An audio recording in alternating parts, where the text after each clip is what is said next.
All right, everybody, welcome. It is the 23rd of February, and this is the class we're teaching today is one of the most important classes that I think anybody should take within Keller Williams. Um, Not only are you going to go through the listing forms and how to fill them out, which Sheila is going to cover with you, we're also going to talk about what happens when you go to a listing appointment and the things that happen around that listing appointment, and then actually giving the listing presentation when you're sitting down with Mr. and Mrs. Seller. So I'm going to do that first. I'm going to do that for the first 30, 45 minutes, something like that. And then we'll take a quick break, and then Sheila's going to take over, and she's going to walk you through the actual paperwork portion, and then you'll be done for the day. Um, and this might take an hour and a half. This might take 3.5, but that's okay. That's why we scheduled. This is the only one we've scheduled. Um, those that are watching live, which is Anista and Chauncey, you guys are, I would love for you to be up on camera and asking questions and interacting, because this is a whole lot more fun if you do that. And for those that are watching on YouTube, well, you get to look at my silly head. And then when I get done, you get to look at Sheila. And I'm sure you just can't wait for 45 minutes from now when you get to hang out with Sheila. All right. So I'm going to go ahead and share a screen, and we're going to talk about the listing presentation and what happens.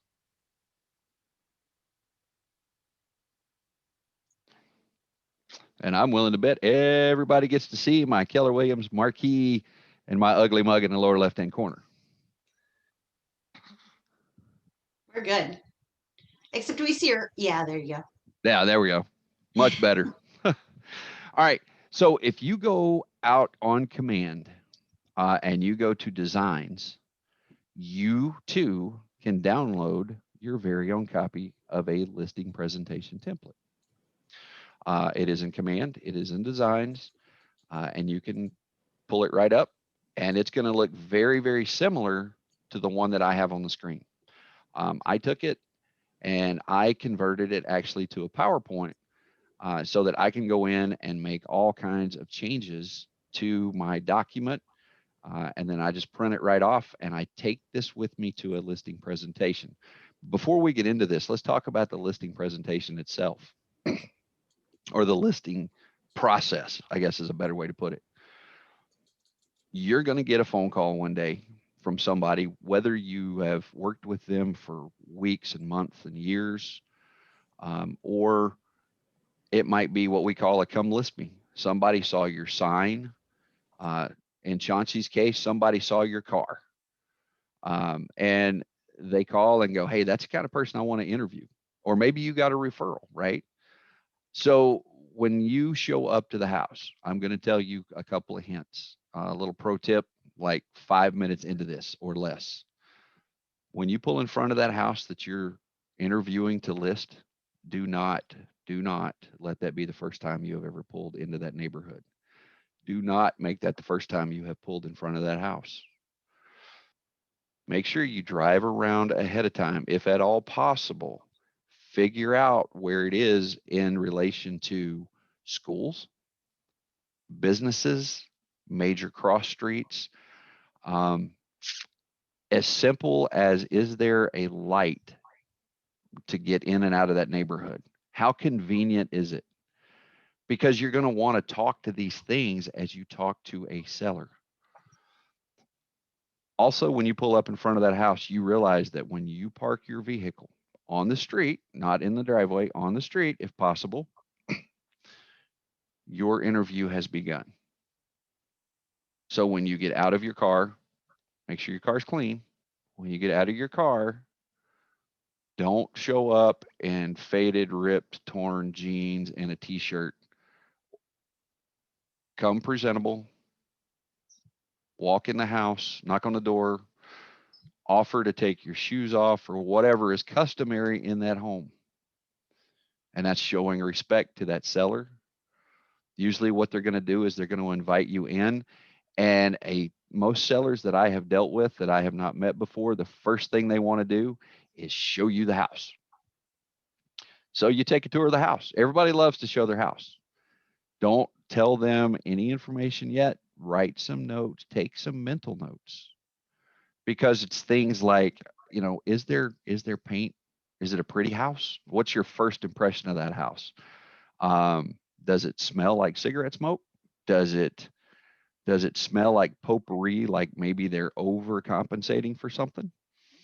Um, is the paint good, right? Or is it peeling or just old, tired paint on the walls? Is the carpet good? Are the floors good? Because a lot of people are putting vinyl plank flooring down and a lot of DIYers, you'll see mistakes in the floor. So you just need to keep a mental note of that, okay? You walk through, you take the tour, the whole time you're counting bedrooms, bathrooms, hallways. They're going to show you if they have a fireplace. They're going to show you their fireplace. Always ask this question: when was the last time you used the fireplace? Has it been serviced? They'll want to show you the furnace. You want to see the furnace, the AC. Why do you want to see that? Anista, can you tell me why you want to see what the furnace looks like? Make sure it's working and if it needs filter changes or needs to be serviced.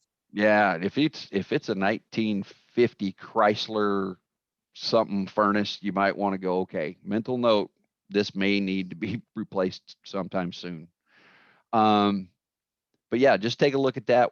They'll want to take you around the outside of the house. You're going to look for things like tuck pointing issues, cracking in the foundation, any problems that you're going to foresee in the future. Um, Check the fence, right? So if it's got a fenced backyard, take a look at the fence, make sure it's all there. Make sure that the panels are not sagging, falling off, things of that nature. Those are all just notes that you're going to make to yourself, whether you write them down or just remember them. And then they're going to take you inside. And that's when the small talk begins. Now, if they ask you where you may want to sit, I'm going to give you another little hint. If they have a kitchen table, sit at the kitchen table. The reason is that's where most major decisions in a family are made are around the kitchen table. When you're sitting around the kitchen table, it's also kind of an equal kind of thing. I've done presentation on couches where you're sitting on somebody's couch. It's really hard to sit on somebody's couch and do a presentation um, on a coffee table. It's a whole lot easier to sit around. You can spread out. You can have a conversation. It just feels more comfortable. So you sit down, and their first thing they're going to ask you is, "What's my house worth?" Well, what's my house worth? You have to control that conversation because what they're going to want to know, they've already looked on Zillow, right? They already know what a Zestimate is. Um, Sellers have an idea, and they're not going to want to tell you what their idea is. But if you come in a lot lower than what they think, then you're going to have some issues. So um, just be ready to play that when the time comes. And I'm going to show you in the listing presentation how I do it. So you're going to sit down, you're going to pull this out. You can either do this on like a tablet. I prefer to give people hard copies. I prefer to have that hard copy there. And then I can leave this behind and I can have the conversation with them. Um, I've gone through my listing presentation a half dozen, well, two or three dozen times actually, um, by the time I get there. And I know what every page basically says. And so I can summarize and hit high points for them. And that way, I'm not sitting there basically just quoting because you guys know if you just read a slide or you just read a presentation to somebody, you just want to poke your eyes out before it's over with. So um, this is the cover. Obviously, instead of the KW Marquee logo, you could put a picture of the house if you have a picture of the house. If you don't, you can actually go get it right off the tax records. If it's an up to date, decent looking picture. Um, if not, if you drive by a couple days prior, snap a picture of it, put it in here. I personally, I've done both. I've done both the marquee logo and I've done the picture of the house. And a lot of times, if you take a picture of the house, they love to tell you what's changed about the house from the picture that you have. So I figured out it's actually safer just to put the marquee logo up. On the second page, what I do is I just summarize. Hey, look, man, I've been around for a long time. I did several years in the military. Retired. This is another career. This is basically just who I am. And what I try to focus on is the simple value proposition. I'm here to help you sell your house for more money in less time with the least hassle possible. And most of the time, they're like, oh, yeah, that's what we want. And they'll ask you, and obviously there's a little more small talk that goes with this because what you're trying to do too is build rapport and make a connection with that seller so that it's very personal, that you're helping them being business, that they want to be in business with you and that you're helping them sell their house. I always laugh about this part because this is page 2, and what this is, if once you've sold several houses, you're going to start getting some testimonials. Put those testimonials in here, right? And I make a joke about it about, well, obviously I'm not putting the bad ones in, but here's some good ones. And everybody kind of laughs and they don't really pay attention to it right now, but I guarantee you after I leave, Mr. and Ms. Seller go back and they read these reviews. If you're new and it's your first listing, or if you don't have any, you can ask a couple of agents. I'm just going to be honest with you. Ask a couple of agents in the office to write you a quick testimonial about how nice you are and how good you are to work with. They'll give you a little paragraph, stick it in there. Trusted partner, right? So if you need it, Sheila can write one, I can write one. Anybody around the office will write you a quick paragraph that says that you're a really nice person and you're easy to work with and you are a go-getter.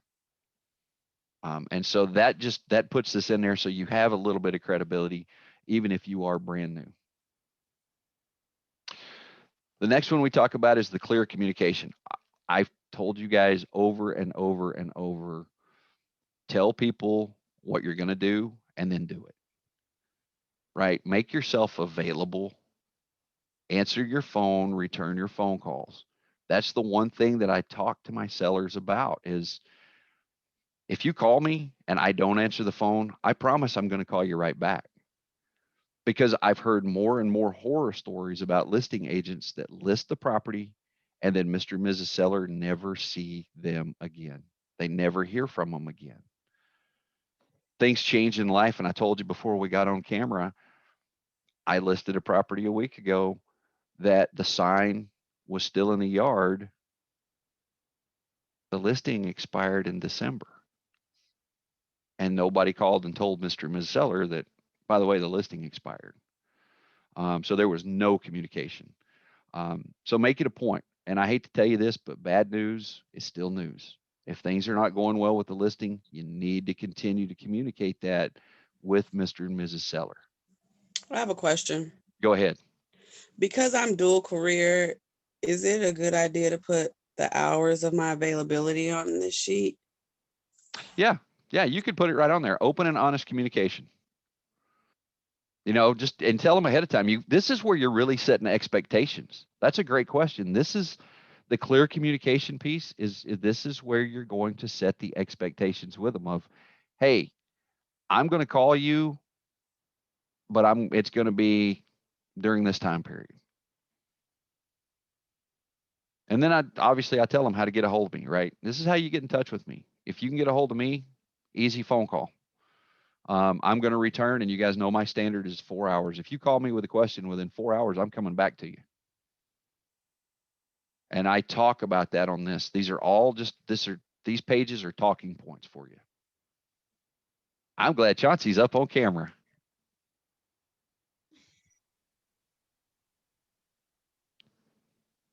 No,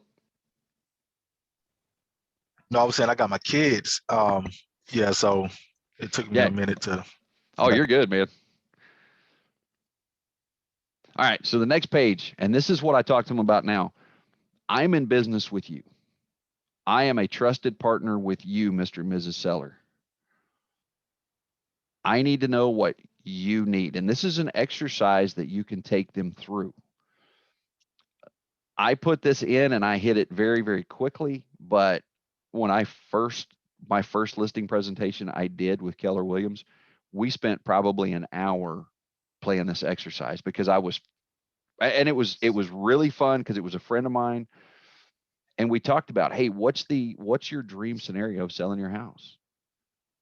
And they were like, well, you know what? You put a sign in the yard and 72 hours later, we have an accepted contract. And 4 weeks later, we're closing and then we move on. And I'm like, okay, because it's just like Sheila talked about last night on a coaching call, Anissa. You got to set that expectation with the seller just like you do the buyer. And you ask him what's the scenario that you would love to see, because that's what I'm going to try to help you do, is get that dream scenario. And then what's the one thing that I can do to help you make that dream come true? And I will tell you, there are some Mr. and Mrs. sellers who are all about numbers. I need to get X amount of dollars, because if I don't get $150,000, I can't pay the house off, or I'm going to be negative equity, or whatever the case is. And during this little exercise, you're going to figure out exactly what their motivation is. You're going to figure out how you need to communicate with them, because they're going to tell you if they're real numbers focused or if they're emotionally attached. And I'm going to tell you, grandma and grandpa that have lived in that house for 40 or 50 years, there's going to be more emotional attachment to that house than financial, because that's where the kids grew up. That's where they built their life together. So just know that. And that also lets you know that later, as you're communicating, some of the things you need to do, because if they're really, really proud of their house, but can they have that emotional attachment, um, you're going to have to handle it with kid gloves, right? A little soft hand to get things done. Or you're going to end up drawing a wedge in your relationship with Mr. and Ms. Seller. But if it's like a rental property and it's all about numbers, that's a pretty easy conversation, because you just got to show them the numbers. So just know that, and use this exercise if you don't know exactly what their motivation is, to figure out what that motivation is going to be. Very, very important. All right, at this point, I walk them through the process. Literally, here's the whole process of selling your house. We're doing, in the initial meeting, we're doing a walkthrough and a needs analysis. Now, what I'm going to do, Mr. and Ms. Seller, is I'm going to talk to you about, hey, your furnace is a Chrysler model. It was probably built in the 70s. It's probably exceeded its life expectancy. I need you to know that right here, right now. And there's some things we could do. Price does wonders, because we know it's an old furnace. You may want to, when we get to it, you may want to buy a home warranty, because that's going to make a buyer more comfortable, because you do have an old furnace. And if I saw it, I promise you another one's going to see it. And, your carpet's great. Your carpet probably needs a good cleaning and shampooing. These are the kind of things that we talk about, right? And then the next step, obviously, is establish the price. And Mr. and Ms. Seller, I'm going to get there here in a minute. I'm going to show you where the comps and where I think we can sell your house. And then, you talk about signing the listing agreement, and what happens when you sign the listing agreement.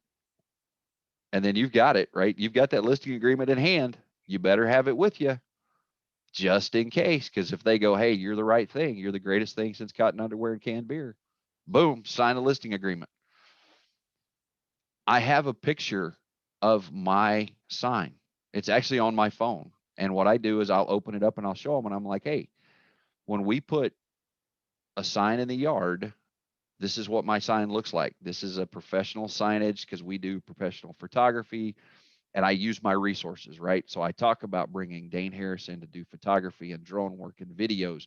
And I have samples of work on my phone that I show them, because they're not hiring me for me, they're hiring me for my team. And then I talk about the staging, right? Tiffany Nimmons, who comes in and does a consult. If this is something you're interested in, I'm more than happy to bring her in. And I'll bring her in before photography. And then I talk about the coming soon, and I talk about my partnerships with lenders and how we do every door direct mail postcards, which I do for my listings, and I send it out to everybody on the mail route. And so they get excited about what I can do. And these are simple kind of things, right? There's not a lot of cost, and it's nothing that I'm not willing to do to every listing out there. Talk about the social media reach and how we run Google ads and social media ads and that kind of stuff. And I talk about that through this process. And then I get down to, hey, then we officially list your property. We launch a just listed campaign. I start doing open houses. And this is where I talk about the open house just a little bit. And then I say, look, then you're going to get some offers. we're going to negotiate those offers, and I start talking about how that offer negotiation process works. As soon as we get an accepted offer, then we're going to go be under contract, and we're going to send it straight to the title company and let the title company start doing their magic. And this is really where Pam comes in. Of those of you that are using Pam, because once that contract is signed, it goes into Pam's hands and you don't see it till the closing table. But this is where I talk about my team. Again, I talk about the TC, right? So we get a contract, this young lady's going to come in and she's going to help you, and the world's going to move on. And then we talk about what appraisals are. We talk about inspections. When we talk about inspections, this is a talking point for me at this time to say, hey, if you're interested and you want to know the answers to the test before the test comes, let's do a pre-listing inspection on your home.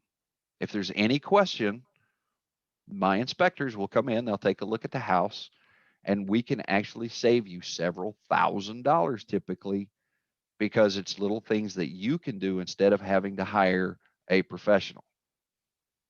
And it could be anything from changing an outlet to cleaning the gutters. But this is where I recommend that. And then we talk through real quick, and then I will go, hey, they'll do the final walkthrough, and then we go to the closing table.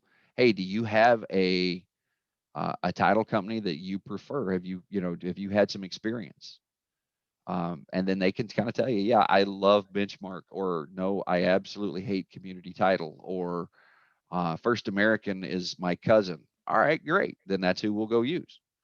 And so when I'm asking these questions, obviously I'm taking notes, and I'm able to handle that whole process on one piece of paper. Now we talk about the price. When it comes to selling your home, price matters. And I quickly hit this. So what I do right here on the next one is I have the pricing. I have the comps. I pull an RPR. I pull a Remine. I pull an MLS. I have stacks of paperwork ready to go, and I just pull those out and I start handing it to them, and I start drilling down, and I tell them what the price of their house is. So that's just, I have those ready to go, and I can sit and talk through the whole pricing strategy with them. And then I tell them, if once we get past that point, right, if everybody's happy and we know exactly what the price is going to be, then I go, hey, this is how I'm going to find your buyer. As you know, most people go out on the internet and they start looking for houses. Now you can see mine's a little dated because it says 2017. That number's a little higher than that, but we talk about people look online. So here's where I'm going to tell you what we do. We go out and we push it to 800 websites because that's what Maris does. We run more social media ads, like I said 2 slides ago, and we start talking through those issues. And then we get into the marketing. In addition to those things that I just told you, we start doing the open house. We start doing our targeting network. We start talking about your listing amplified, because I put it on the Keller Williams. And on this slide, this is where I talk about we're 193,000 agents strong with Keller Williams. I have a network of people across the country that that are able to bring buyers to me and to you, Mr. and Ms. Seller. Then we talk about, if it was not COVID, about door knocking and how that works. I actually show them my little video here, right? And this is where I have samples of postcards and all those kind of little things that I'm able to help them with. So we kind of talk through that whole thing during these couple of slides. And again, these are laid in there. You can pull these pieces out of your template if you don't necessarily do them. I left everything in there, and then you can customize it for that particular property or that particular seller. And then here's the checklist. And this is why I leave it with them, because they're going to follow this checklist. They're going to want to know where I'm at in the process as I'm working for them. And I love for them to go, hey, remember, a week ago I told you we were going to be in coming soon. So guess what? Your coming soon email goes out tomorrow morning. Because Mr. and Ms. Seller want to be involved if you have built that rapport and you guys are on a team together. They want to be involved somehow, some way. I had a meeting with a seller yesterday who went, "Hey, is it okay if I go with you and hand flyers out?" Uh, you're really wanting to go door knock? And he went, "Yeah, man, I want to go with you." Probably not. Probably not. Um, let me handle that. Okay. Well, anything you want, man. I'm here. Let me just tell me what you need me to do, and I'm doing it. I said, okay, great. So right here we talk about the open house, and why do we push this open house? There are a lot of agents out there who don't do open houses. There are a lot of agents out there that have a 1 hour open house. Have you ever seen a 1 hour open house? They don't work real well. When an agent shows up, I got to tell you guys a story. Across the street from my house, a house went up for sale, and it had been on the market about a month and a half, 2 months. And I saw the sign go at the end of the street that says open house Sunday 1 to 2. And I went, 1 to 2? Who wants to do an open house for an hour? So I decided to stay at home and watch it. So I was sitting there being the nosy neighbor looking out my window. 15 to 1, nobody's in front of the house. 10 to 1, nobody's in front of the house. 5 to 1, nobody's in front of the house. At 1 o'clock, agent pulls in, blue jeans t-shirt, by the way, gets out, walks up to the front door, opens the front door, has one piece of paper. That's the sign-in sheet. That is all. Probably has a pen. And then opens the door. No sign in the yard, no nothing. At 1:59, agent comes out, locks the door, gets in the car, and leaves. Play your open house that, hey, and you can use that example. There are agents out there who will do a 1 hour open house that's not real successful. We've learned that if we take time and plan, and that's that open house class that we teach, you're going to be successful. We're going to get people through. I also talked to Mr. and Ms. Seller at this moment of, remember those market stats that we looked at last night? All those market stats where we go, hey, it's 11 showings per house to get a contract, and the average listing gets right now 4 or 5 showings before a contract. I talk about that here and why that open house is so important to them. And then I talk about the promise, right? The promise is, we're community leader. I'm here to take care of your needs. I'm here to answer your questions. And I'm holding myself accountable to be the absolute best associate and partner with you that I can be. This is your elevator pitch right here. This is where you're really going to tell them why you are the greatest thing and why they need to hire you right here, right now. And that's it. That is a listing presentation. Now, there's one thing I want to bring up, and I'm going to unshare my screen. Where in this did I mention our commission? Nowhere. You didn't. Right. And I'm not going to. I'm not going to. Because if the first thing I come in and I say, hey, I'm Barry, I'm real estate agent with Keller Williams Marquis, I charge 5% or 6% or 7% or 10%. What's stuck in their head the entire presentation? They're doing the math. How much is this guy going to cost me? How much is this guy going to cost me? I do not talk about what we charge unless they ask. Now, when Sheila starts covering the listing agreement, that's where you get into the discussion. There's a place for it. Listing presentation is, here's all the things I'm going to do for you. And I will tell you, when we talk about the needs analysis, when you really go through and you do the walk around the house and you're having that honest conversation with them about, we're a team. And here are things, I just looked at your house from a buyer's perspective.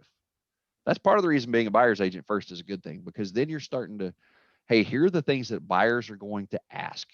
And I framed the conversation around that. Here are things that the buyers are going to ask. Hey, your furnace is a little old. Have you had it serviced? Has it been in regular service? If they say, yeah, great, we're going to need those receipts. I'm going to need that record because Mr. Buyer is going to ask. And because it is old, have you thought about a home warranty? Go ahead and offer it. And if we do it now, those home warranty companies will cover you from the day of listing through the day of close, Mr. Miss Seller. So if anything happens, you're going to get covered too. And usually they're like, hey, that's a great idea. Why don't we do that? And then when I talk about, hey, finding the information, knowing the answers to the test before the test, because everybody gets worried about inspections and appraisals, right? I mean, that's sellers are always hung up on that. You go, well, let's just have a pre-listing inspection. My guys will save you $2,000, $3,000, $4,000. Usually they do, because they're going to tell you simple things that you can do as Mr. Seller or Mrs. Seller, that if a buyer's agent comes in, the buyer's agent's going to say, have a licensed certified professional do this. Whereas I'm sure you can change an outlet, can't you? Well, yeah, I can change an outlet. Okay, you realize that's like 60 or 70 bucks to have Mr. Electrician do that. You, Mr. Homeowner, does it for like 10. Just so you know. Cleaning your gutters, they're going to say have a licensed gutter cleaner or roofing person do this. You can go out and clean your gutters and it won't cost you a dime unless you fall off the ladder. Tree trimming, right? So like when leaves or when trees limbs are hanging over the roof, they're going to say have a licensed tree trimmer come out and do this. Dude, just do some basic home maintenance, and it changes the curb appeal. Sure. It's going to save you a bunch of money, and my guys are going to give you little hints, right? And I've got a couple of different inspectors, and you guys know I use Madewell Inspections, I use Inspector Services, Benji. Any of those guys are willing to come take a look at it. But I will tell you, having that pre-listing inspection, they'll also tell you if there's any major problems that a homeowner is going to run into trying to sell their house. And that's happened too, right? They saved my bacon on a couple of them, and they saved my seller's bacon on a couple of them, because they were able to go, hey, you're probably going to need to go replace that shower because it's leaking. Oh yeah, I probably need to do that. And it was a whole lot cheaper for Mr. Seller to go do that than to hire a licensed plumber to go replace. Yes, Sheila. Also with the roof, if they haven't replaced the roof in a long time, or maybe they've had a storm, always ask, because I use the guys at Excellent Exteriors. They will come out and inspect the roof for free, and they kick butt on getting the insurance to cover a roof. So your seller could get a new roof to offer that buyer. Mm-hmm. Plus, if they have had someone already, sometimes people don't use that money to fix the roof. And we've run into that with the transaction before, and now the seller's like, oh, well, what do you expect? And well, you got the money, so if you didn't fix the roof, you gotta fix it now. So You gotta sometimes, fix it. yeah. So if you notice, like what Sheila's saying, I would also say, and if you filed the claim, we need to know that.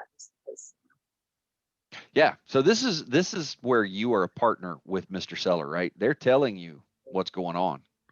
I ask questions too, like, hey, who's your power company? Can you go ahead and get me an average utility? Who's your water? Can you go ahead and get me an average utility? I'm trying to find as much information about that house as I can, because I want to provide that to Mr. Buyer. Because what we've learned is the more information that's like relevant, the more relevant information you provide to Mr. Buyer, they're not going to ask any questions. Yep. Because, oh, they're on top of it. So this must be really, really good. Let me just go ahead and make the offer. So the more info you provide that's decent, yeah, the better. And Mr. Seller has it. And they're going to ask. I can tell you there's probably 10 questions that get asked on every listing that the 4 or 5 of us sitting here have had. How old's the roof? How old's the water heater? how old's the furnace? How old's the furnace? When the was the roof last replaced? time the septic was cleaned out? Oh yeah. When was the last time the septic was done? No. So yeah, just those simple questions. Have those and just kind of think through them. And you can ask seasoned agents. Anista, you can ask all kinds of seasoned agents, and we'll give you a list of questions. Right? We're happy to give you the 3 or 4 or 5 that we get asked. And what's going to happen is you're going to build this cool list that you start asking people. And next thing you know, you're going to have all the answers to the test. And then, like I said, get an inspector out there. if they will allow it, because it will save money in the end. I promise. All right. Any questions for me? You guys, I just went through the whole listing presentation. It's you take the pieces like when Randy Burry teaches the how to do a CMA. You're going to include that. You're going to talk about what we taught you in the open house classes.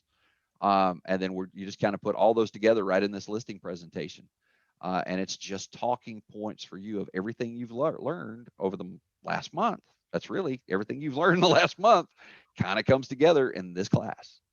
Sometimes I have, when I was active, I would send over a, it's called, I can't think of the exact name of the doc that I have, but it's basically a little survey or a little checklist. And it says at the top, tell me about your house as if you were going to buy it. And it's got like a list of things of, and I tend to send those in advance. Mm-hmm. And I have like a little seller's packet that I used to drop off, or now you could send it via email or whatever.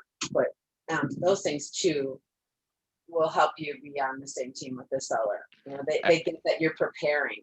You know what I mean? Absolutely. The other thing, and we all have talked about this, and actually, you guys actually have a binder. My PC guys have a binder in the office that Kara Scrogus provided. Take your binder with your business cards of all of your partners and your team with you to that listing presentation. And the reason you need that is they're not hiring you for you. They're hiring you for your resources. And your knowledge. And your knowledge. So have that binder. And then you can go, hey, look, we talk about staging. Here's Tiffany Nimmons. This is my preferred stager. This is my person. Here's what she can do for you. When I talk about inspections, boom, here's my 3 inspectors that I use on a regular basis. Whether it's CDI, whether it's Madewell, whether it's Inspectra, maybe it's Metro East or some other BMG or BPG. These are the guys that come in and do the pre-listing. And they're going to help you. These are also the ones that the buyer's agent is probably going to hire because they're the 3 or 4 or 5 big names in the area. This is probably who a buyer's agents or who the buyers are going to have come in and do the inspection on your house when they do a home inspection.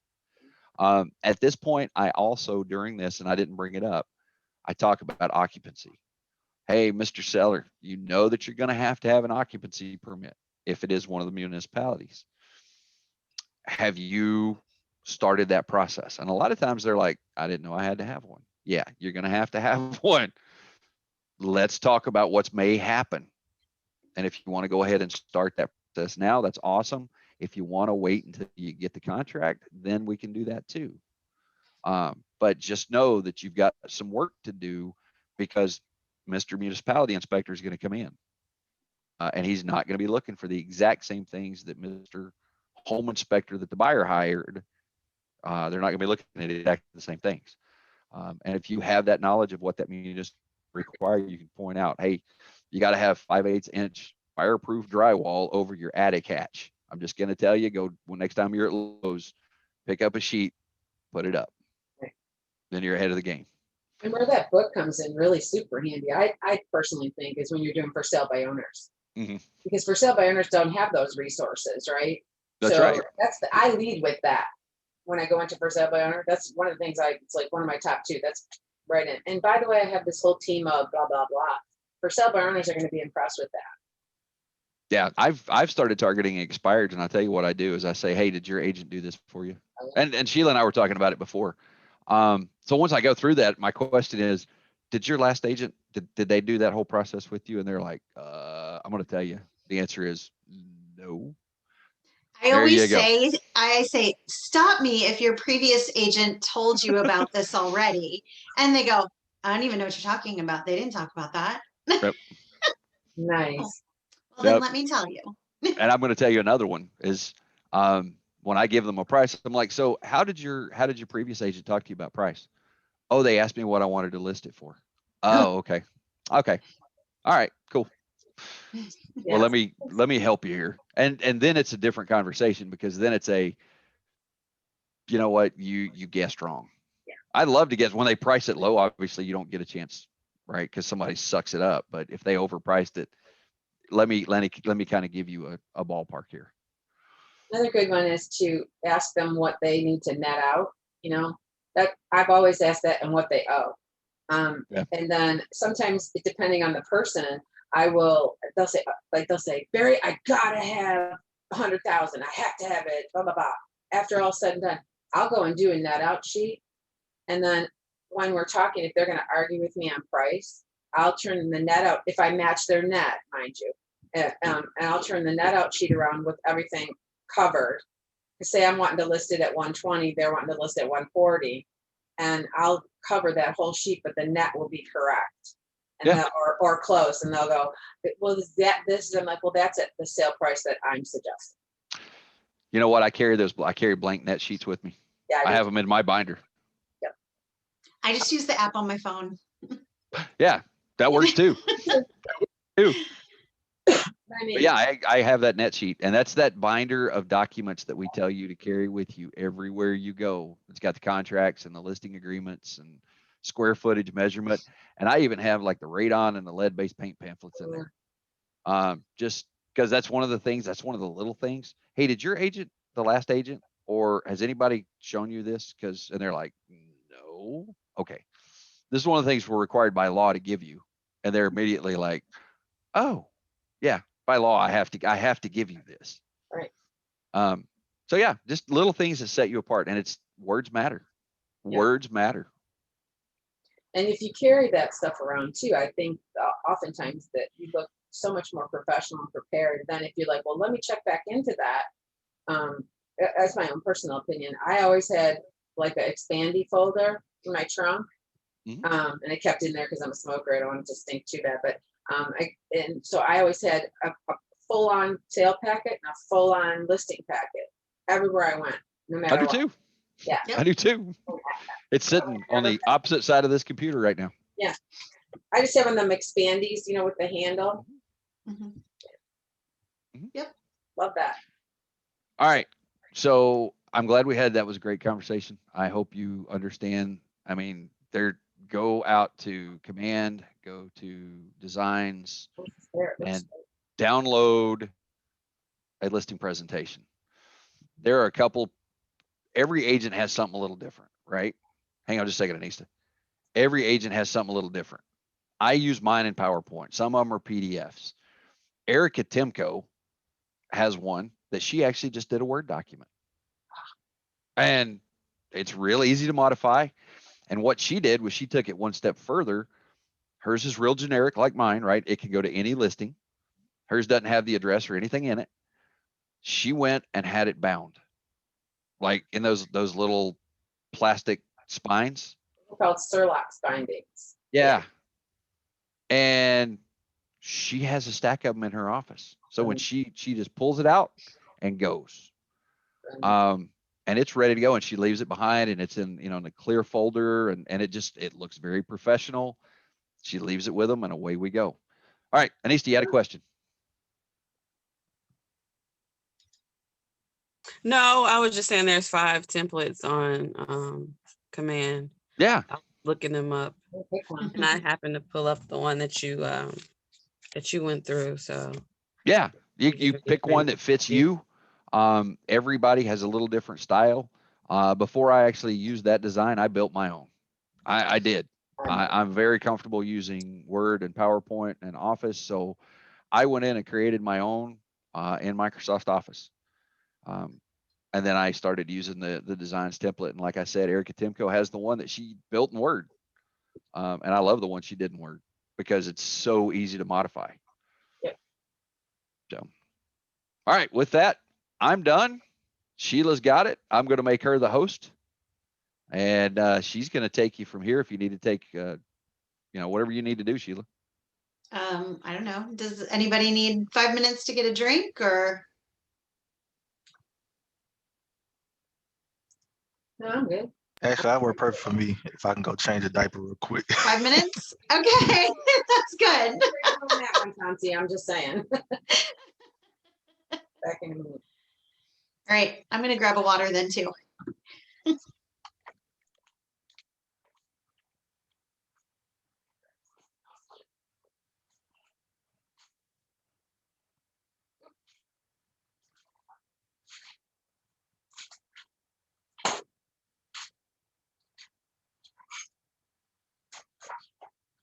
So we were on a 5-minute break.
Hey, Sheila, pause recording for a second. Top left-hand corner.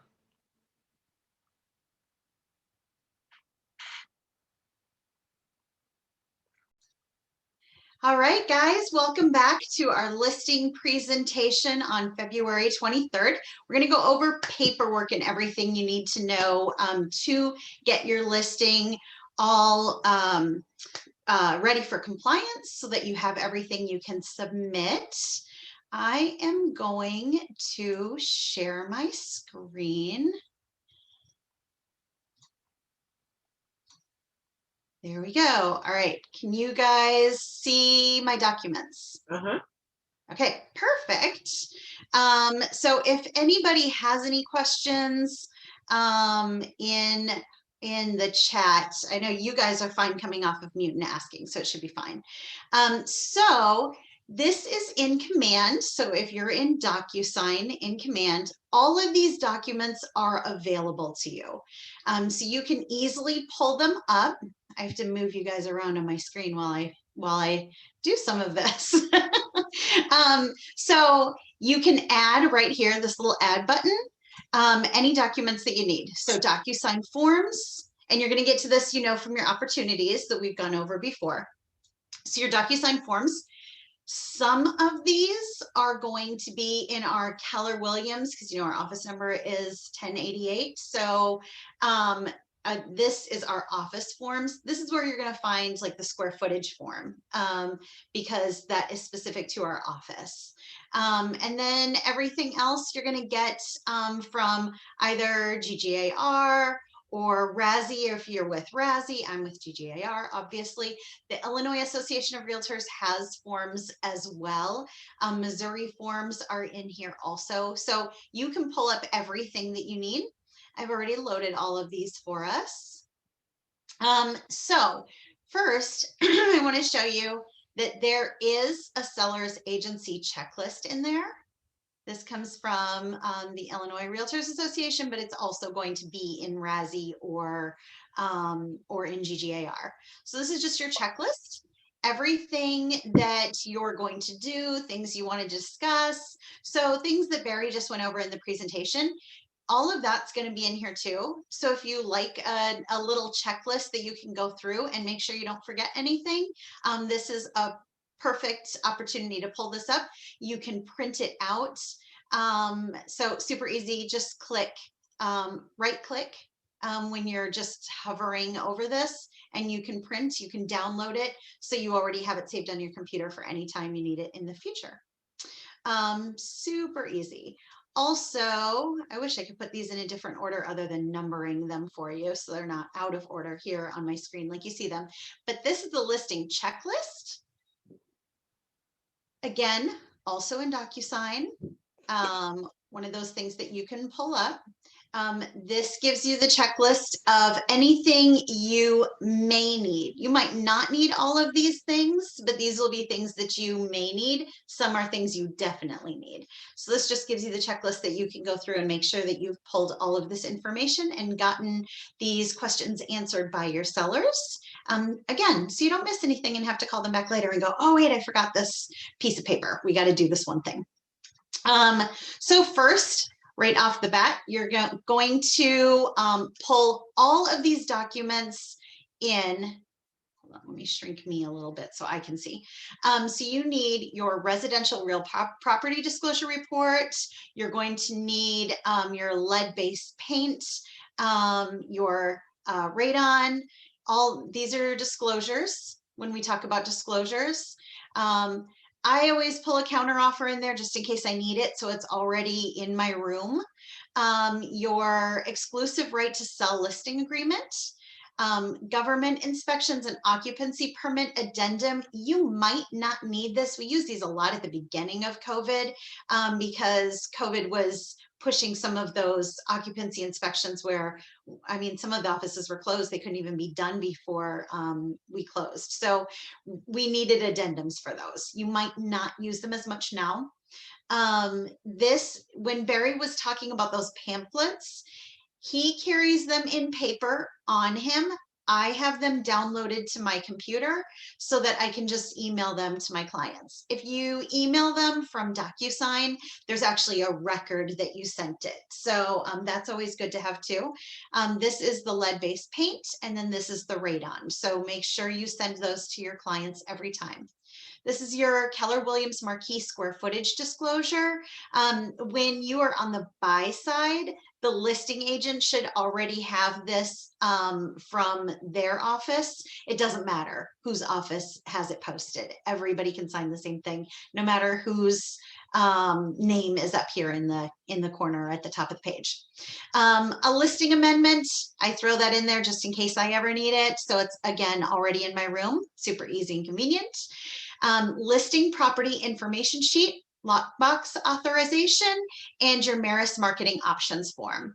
So I want to show you the listing property information sheet and one other piece of information. Oh, welcome, Ariel. So this is your listing property information sheet. When Barry was sitting down in his presentation with his sellers and he's wanting all of this information, this is the best form to have to get all of that because it walks you right through all of this information. Parcel ID you're going to get from taxes. You guys know I use Susie Sample as my buyer and seller for everything. This is where we're going to decide title companies. So we're going to write all of this down when you're in the meeting with them, or you can electronically send it. In DocuSign, because you have these boxes here, they can either be autofilled or you can type right in those text boxes and then save and send right to your clients. So like I said, we can talk about title company right here. If your seller has an attorney, you can put that here. Personally, I've not used one, but in Chicago, it's required. So a home warranty plan, if they're offering it. So again, when you're in that meeting with your seller, you can talk about that and already have pamphlets from home warranty companies. Those are sitting right over your mailboxes, right in the office. There's tons of information, business cards you can pull, brochures that you can pull, flyers from different trusted partners. So make sure that you have those and know which ones that you would recommend.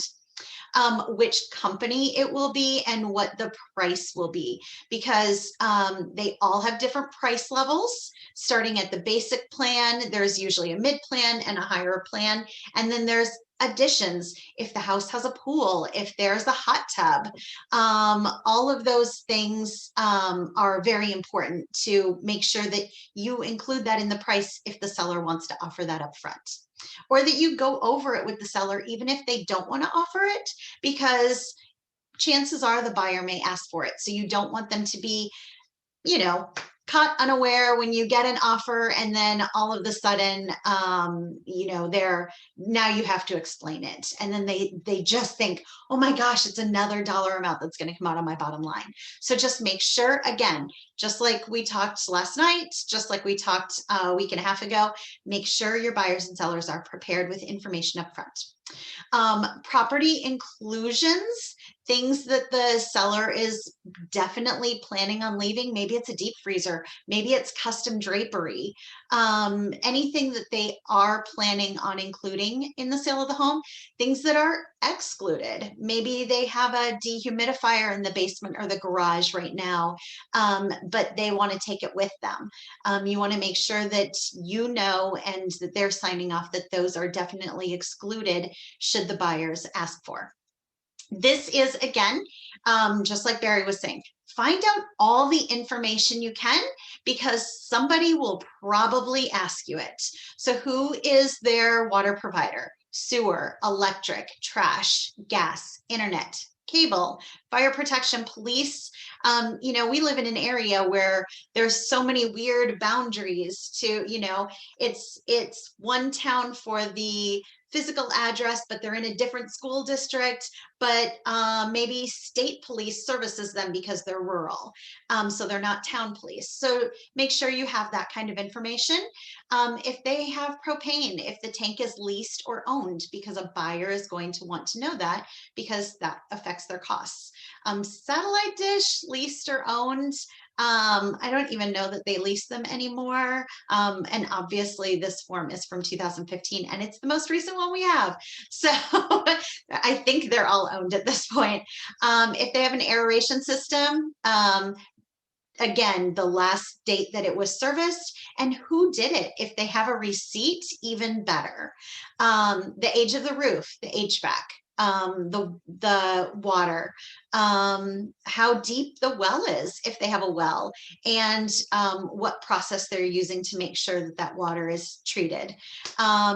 If they're on fuses, know that for their electric, and any appliances listed with their age or any other pertinent information. It is amazing how much I fill up this little space here at the bottom with other things that are just important to pass along to the buyer. So again, your sellers will sign this and you can save and put that in your disclosures when you list the property. Questions so far? Okay.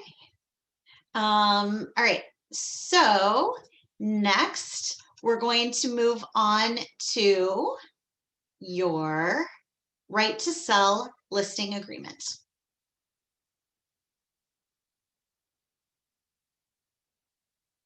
Oh, wait, one more thing I want to show you before we get there. So this is more information you're going to need from your sellers. So when you're in Maris, there's the little forms tab right here. You guys see that?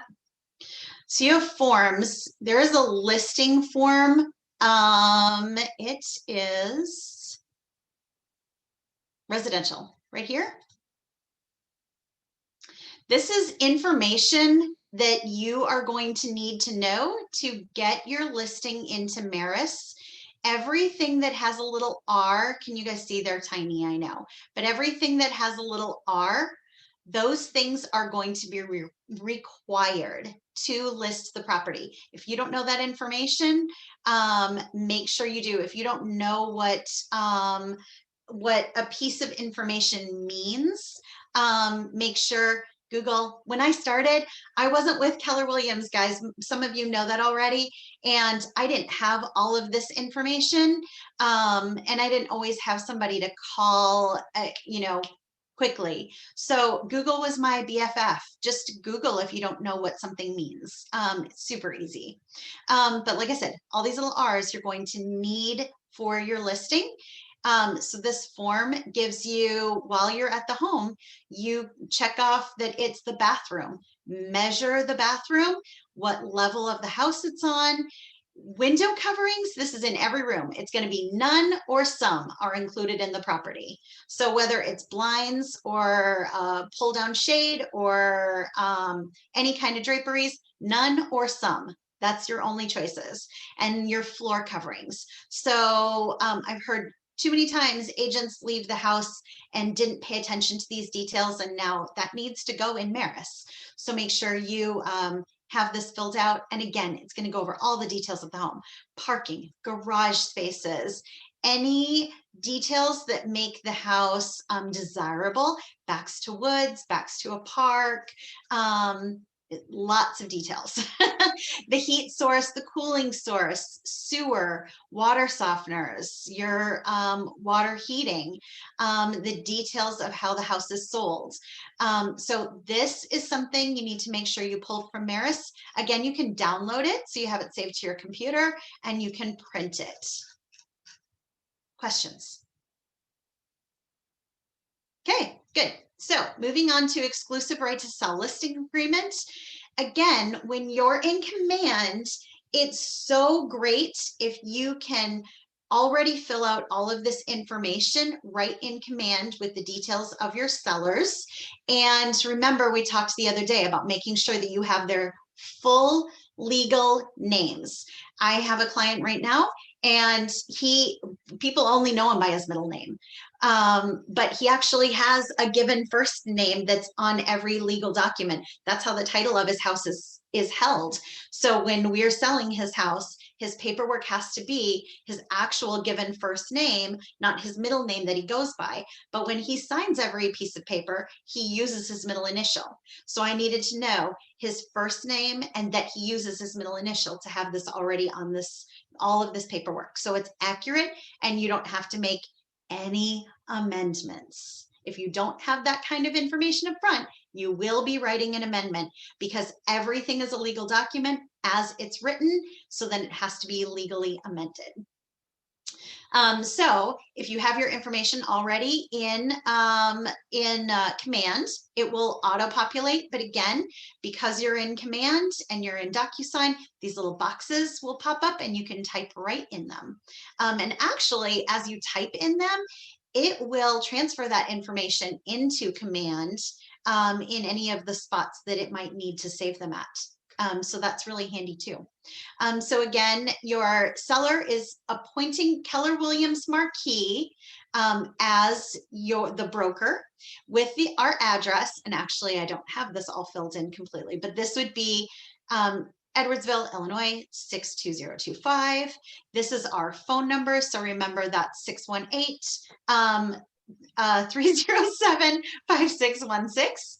Here Sheila, is where I have you're a going. question. Yeah.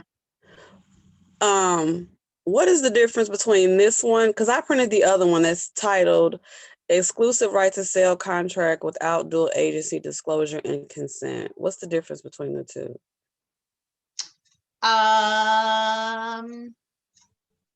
The dual agency. Yeah, but this is going to have. No, they have one without dual agency. They do have. This has dual agency on it. Right. And so it's just a matter of when we get down here, they could sign yes or no. Got it. Okay. And this is the one you need for compliance. But they're very similar. Just that the one won't have dual agency. This, like I said, I always print them all this way because they can say yes or no. I don't have to worry, do I have this packet or do I have that packet? All right. So good question, because there are some forms in there that it can be a little confusing. There's some that can be, there's just a tiny little detail that you can use this one or this one. And there's a lot of forms in there you may never ever use. All right, so here you're going to put your list price that you and the sellers have agreed to. And the date that this is beginning. So this is going to be, say today, the 23rd day of February 2021. Make sure that that you're actually filling out 2021 and not just 21. And then the date that it ends. This is entirely up to you and agreed upon between you and your seller. Just like the other day when we talked about it's between you and your buyer when it expires. I do a year. Some people do 6 months. I wouldn't really recommend doing anything less. There's no reason to. I mean, you know, if you have to, they can do a termination if they're not happy with you, if you're not happy with them. You can terminate the contract if everybody agrees, but I just always make it a year. The property address. So again, this will be 123 Main Street, Edwardsville, Illinois, 62025. The legal description. So remember the other day when we talked about it with buyers, that legal description is going to be on your tax information. And then that permanent parcel number also on the tax information. So you can just pull that up in another screen and copy and paste. Super easy. So you don't accidentally transfer any information incorrectly. Approximate lot size. So we use acreage. So if the tax documents say it's 0.5637 acres, you're going to put that 0.536 acres. If the reference being to the plat recorded in the recorder's office, this is why we pull up tax information and what county it's in. Mobile home, again, if it's not a mobile home, you're going to do strike throughs. So I just do 3 little dashes or do an NA. Just make sure you're filling in those blanks. Remember, we always say don't leave blanks blank. So again, just like we talked about in the previous form, things that are included or excluded with the property, be very clear on this, guys. These are things, all these that have checkboxes are things that are attached to the home that a buyer would assume is coming with the house. I have actually run into carpeting where the seller said the carpeting was important to them, and it was a very detailed design, and they wanted it. It was important. It was in a room that never got walked in, so it was still pristine, but it was like 30 years old. And they wanted it. They wanted to put it in their new house. So you're going to check carpeting. It's not coming with the house. I would recommend that if something like that were happening, that they replace it. If they are taking, I've had a ceiling fan that a seller took because she hand painted the ceiling fan to match the furniture that she had hand painted. So in that case, they don't just take the ceiling fan. You want to tell them, just go buy a cheap ceiling fan and replace the one you're taking, or light fixture, or whatever it is. But if there's something that they're taking, be very clear on that with them. Don't just assume they're leaving everything, because that's exactly when you'll be surprised, is when you make an assumption. In addition, items that are included, just like we talked about a few minutes ago, or anything that is excluded that's not on this list. Sheds. I had a buyer buy a house and it did not say that the shed was not included. However, I wrote it in the personal property because they wanted it, obviously, and we wanted to make sure it stayed, just to double check. Don't assume. And then the agent came back and said, oh, the shed's not included. That belongs to his company. And we negotiated to keep the shed. So just make sure you know all the details, know what's important to your sellers, just as much as you know what's important to your buyers. And they are going to initial the bottom left of every page. And there's 7 pages here. This is where the designated agent goes. So this is you, because at the top it's Keller Williams. This is you being their designated agent. This is commission. This is, remember Barry said we talk about it later. So this is where we get to it. Pam. I just wanted to mention, if you can go back up a little bit. Yeah. When you're a team, when you're an official team, in the where it says designated agent, when you're a team, that should probably say your team name and then your name and all the members of the team. And the reason for that is because they are hiring the team. Sheila's single, I mean, a single agent right now, but like say for Chauncey, he would put Mixon team, Chauncey Mixon, Anita Anthony, and so on, and whoever else on his team.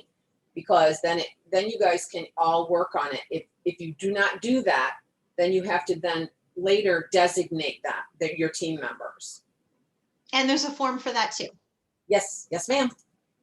So that's all right in there. That's a good point, Pam. Thank you, because I forget about the team since I'm not on one. And I never have, so it wasn't ever anything on my mind. So, but there's gonna be a team.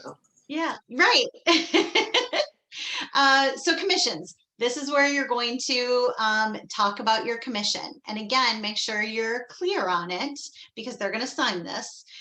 So this is saying that during the term of this agreement, so say it's a year, you produce a buyer ready, willing, and able to purchase the property within, say, whatever you want to put in here. If yours is 30 days, 60 days, I put 90 days after the expiration of this agreement, that they are going to have to pay you the commission of, and then again, this is what you're deciding it's going to be.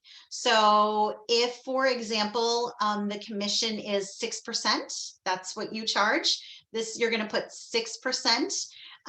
Because Pam is on my team, I also have a 6% plus $3.95 with a minimum commission of 6% plus $3.95.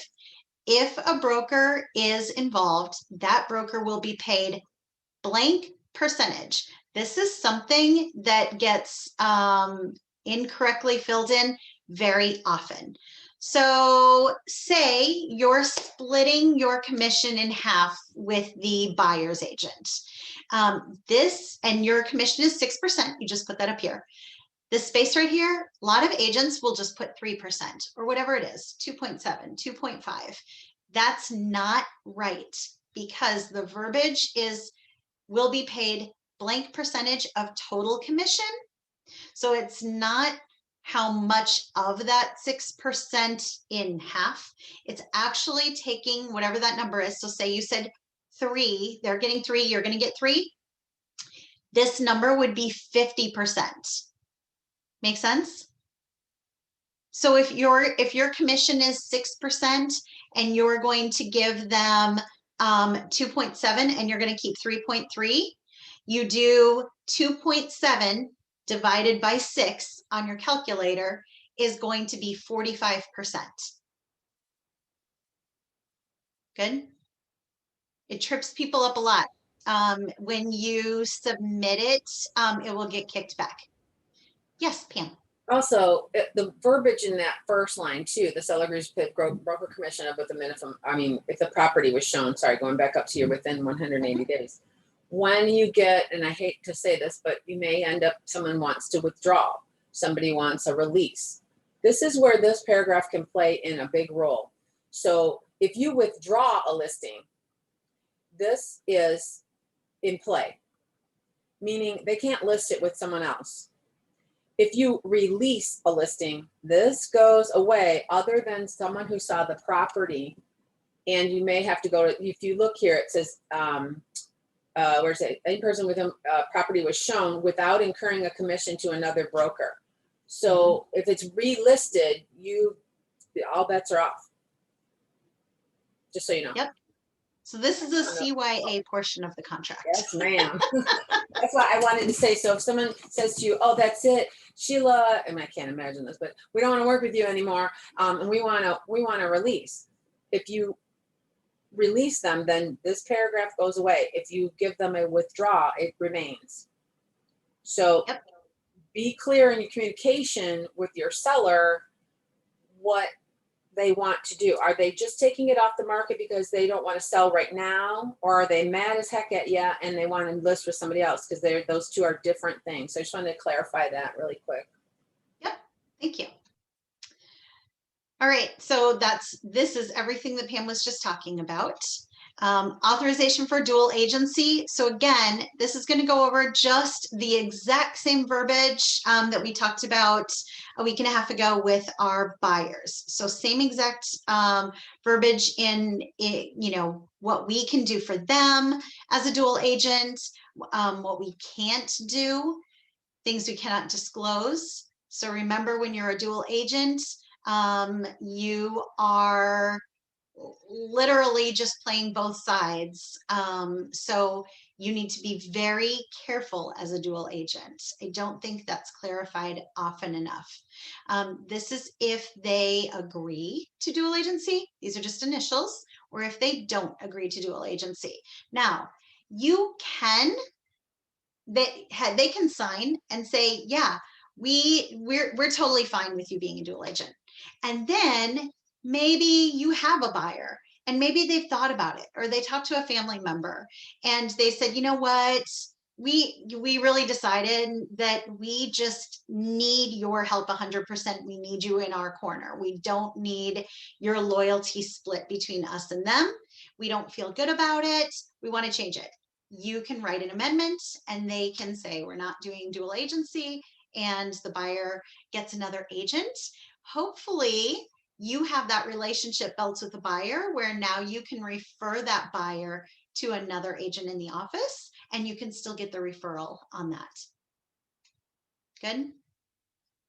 Okay, so this is where the attorney's name goes if they have an attorney. If they do not, make sure you put an NA or strike-throughs. These are things that the seller is further agreeing to. We won't read all of this. It takes so long to go through everything. But they are making sure that people can see the house, that they don't make it difficult to see, that they're providing you all of the pertinent information that you need to sell their house, that they are agreeing to, I always think this one's very important to go over. Well, I mean, they all are. Make sure you read them all to your clients, but securing all valuables, all medications. I even tell my sellers to make sure that they put their calendars away, because it is incredible how nosy some people are when they go look at houses.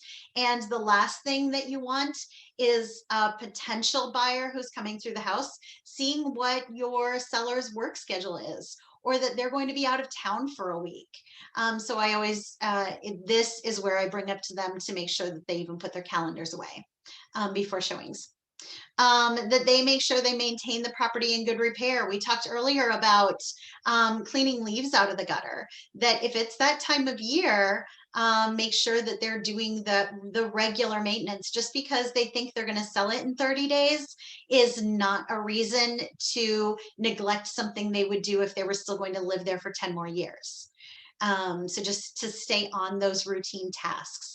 If it's cleaning out the septic, if it's, you know, they would power wash the house, all of those regular things, make sure that they know, don't leave that for somebody to do later. Just do it if you would have done it if you were staying.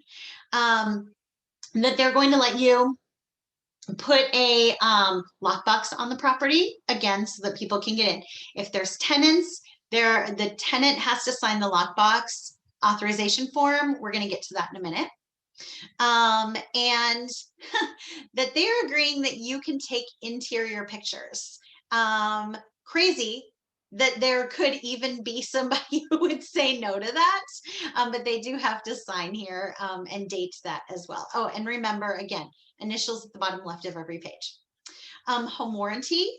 This is if they're going to offer the home warranty issued by, and make sure you put that company in there, at whatever that cost is that you've determined because you've looked at the brochure with them and you've chosen a plan that they're familiar with. Definitely do not choose a company and a plan for them. This is something that's very important to go over with your sellers. This is if they're not going to offer the home warranty. They don't have to. The buyer may ask for it anyway. But if they have new appliances, new HVAC, they're not worried about those things, or they don't want to definitely offer it if they're not sure that a buyer would ask for it. But if things are dated, I always recommend it. It's like Pam was saying earlier, it covers them too if they offer it up front. So it's always good to have. Again, non-discrimination as always.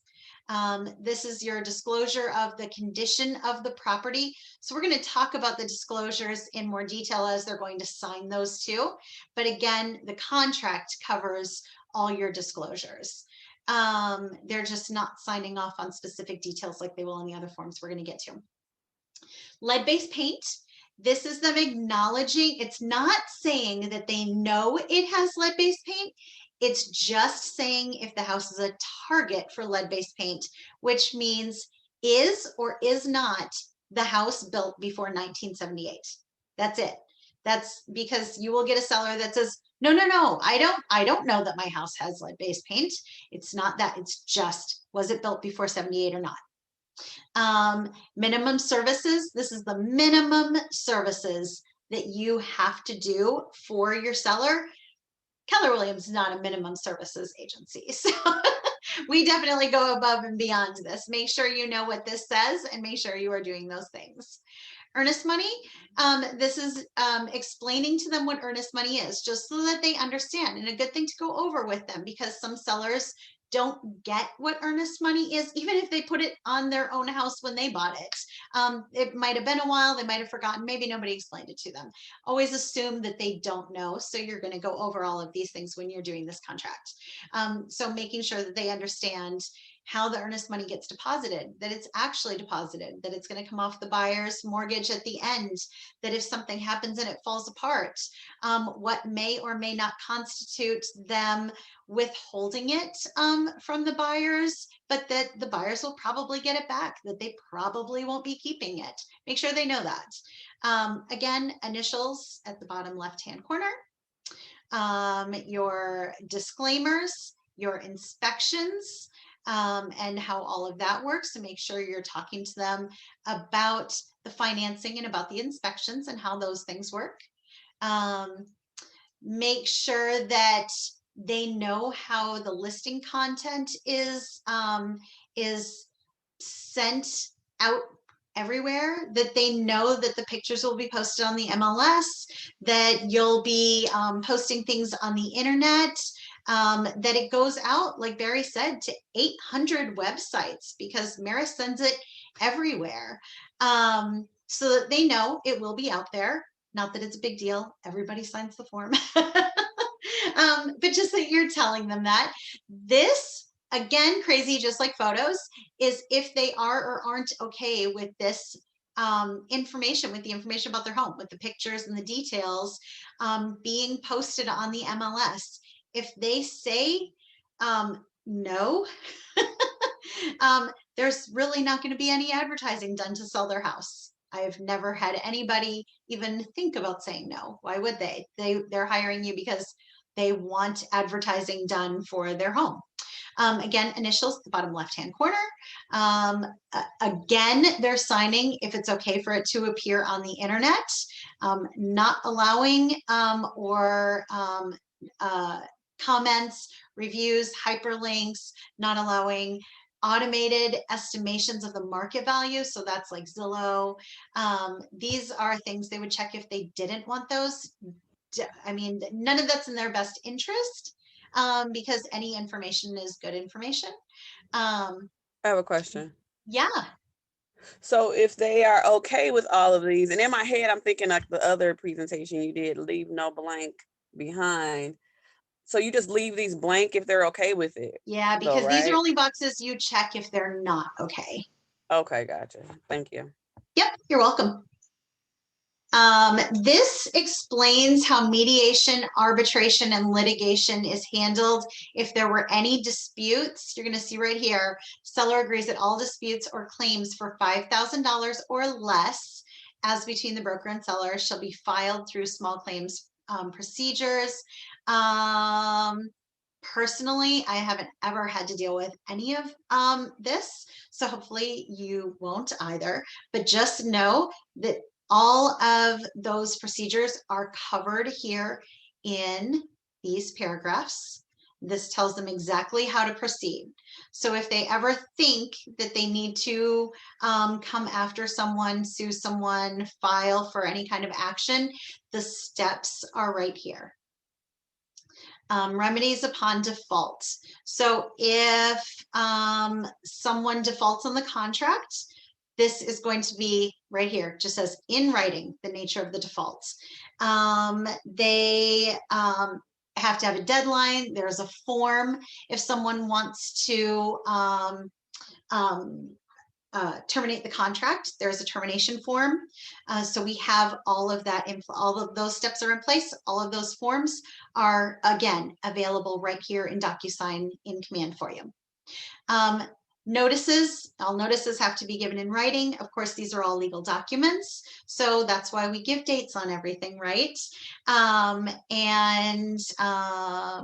Faxes, if anybody uses faxes still, or electronic copies, shall be deemed true copies. So it just means that they are legal forms, just the same as writing something in ink. And that the entirety of the agreement, no oral representation would exist. Everything has to be documented. That's what this, document everything. That is why we need amendments and addendums to things when we're doing anything with contracts. So again, bottom left-hand corner, initialed. These are just your, again, this is like your little dictionary of your contracts, your amendments, laws, construction, binding, agent interest. This is one thing you do want to make sure that you either put dashes or NA if you do not have interest, you do not have interest in the property.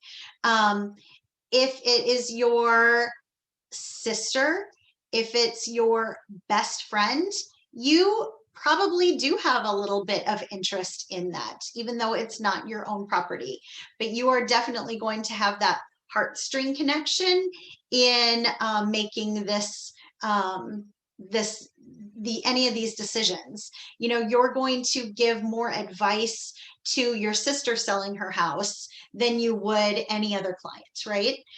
So you do have a little bit of agent interest in this. So it's not just your own personal property necessarily. These are things that when you check these boxes, they become part of this contract. So your residential real property disclosure, that is definitely going to be checked because you will have that. Lead-based paint disclosure will be checked if the house was built before 78. Lockbox authorization. Mold we're not required to do anymore in the state of Illinois. So, I mean, if there is mold, you should do the disclosure, but we're not required to anymore. Radon disclosure, you'll check that box. If there's a short sale and anything additional, this additional is always going to be the square footage disclosure. Yeah. Did you have a question? Nope. Okay. So then these spaces here are for your sellers. So this is seller 1 over here and seller 2 on the right side. So signature, printed name, this is the address, phone number, fax if they have a fax, email address, and then this is your the seller's agent, managing broker. So remember, Anita is going to have to sign this. And initials at the bottom left-hand corner. Questions? Okay, so also, like I said, we're going to need all of those disclosures. So we talked about the residential real property disclosure. And it's loading. All right, so again, if you have this in Command, it will auto-populate these boxes for you. So the property address and your seller's names, no matter how many there are. I've seen 6 in an estate where the parents didn't designate one child to take care of the house should they pass. And so then all 6 children had to sign every piece of paper. That's very time consuming.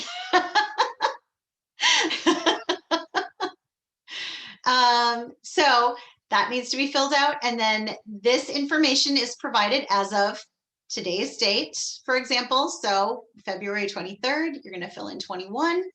And then this piece of paper is not meant for you to walk them through and give them advice on. They need to answer this honestly on their own. So these are all yes and no questions. You usually get a chuckle from most people at the end when it asks if the house has been used to make meth. And they go, what? This is on here? Yep, it's on there.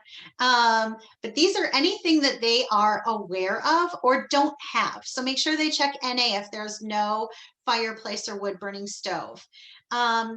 Also, keep in mind the wee little pet peeve with many, many of us that if they are a landlord, and this very first one says, yes or no, have they occupied the property within the last 12 months?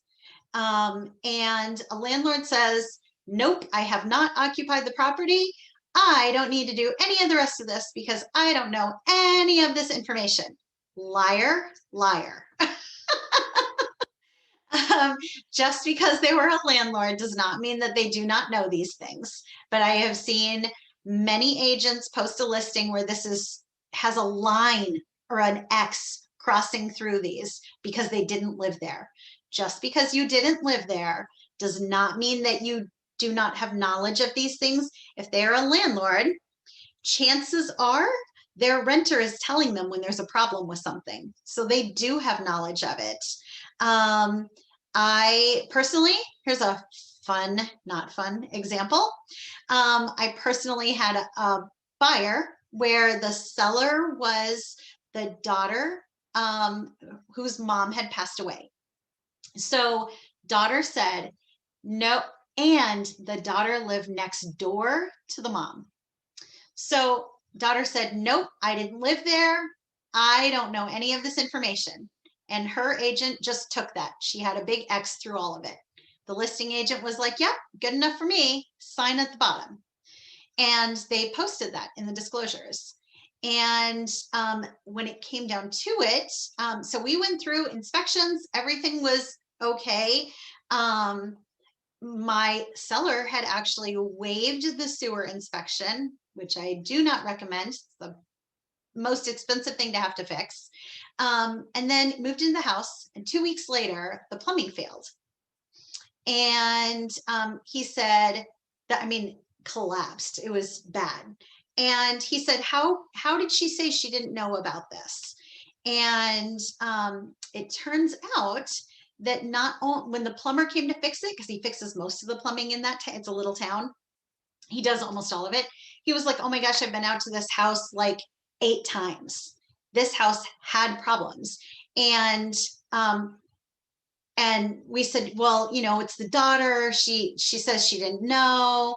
And well, not me. I wasn't involved because it was after the fact, after the closing. And he goes, oh, she totally knows. 1, she paid all the bills. She's the one who, daughter paid me. And 2, daughter works for the city. So the city for sure knew there were problems with this street. So he followed, remember in the contract, there's steps, what your seller can do, or, you know, what buyers can do. That's in their contract too. And so the daughter wound up paying for the repair, but she definitely knew. So make sure as the listing agent that they know that this is a legal document that they are saying whether they knew things or not, and to make sure that they're being honest. So down here, anything that they checked yes to or NA. So if they said NA on fireplace, they're going to put here, there is no fireplace. Anything they said yes to, if they know something's leaking, they're going to describe that. This is in their own words. You are not going to write this for them. You can actually give them text boxes. They're not on here from DocuSign, but DocuSign or Dotloop, you can put text boxes in here so that they can fill that in. They're also, here's one thing, if it was a problem and they had a professional come in and fix it, it is no longer a problem. It's only if it's a current problem. All right, you can actually check here if an additional piece of paper is needed. Seen that before too. And then they are going to sign and date here. And this is a long piece of paper that says that they are not lying. And the seller is going to sign this. They do not date this. You do not date this. This stays blank intentionally. This is me giving you permission. Here's one that stays blank. This stays blank. And when you list the property, this gets uploaded into Maris. And then when the agent shows the property to her clients, or hopefully before he shows it, before he even shows it, he's pulling these up. And this is the date that he is providing this, or she is providing this to the potential buyers, even before they're buyers. This is the date provided. Okay, so that's that. We also have lead-based paint and radon. So we're going to go over, these are both very similar, except the boxes are flipped a little bit, so be careful. So again, property address, and then this is the seller saying if they are or aren't aware of any lead-based paint, and then they're going to initial over here on the left. And then the B is if they do or do not have any records of lead-based paint, and initial over here. You are initialing here that you have informed the seller of their obligations and you've provided them with that brochure. So whether it's giving them a paper copy or sending it to them electronically, you are signing that you gave them that information. So again, legal documents. So make sure you actually do that. And then your sellers are signing and dating, and then you are signing and dating. Okay, so then on radon,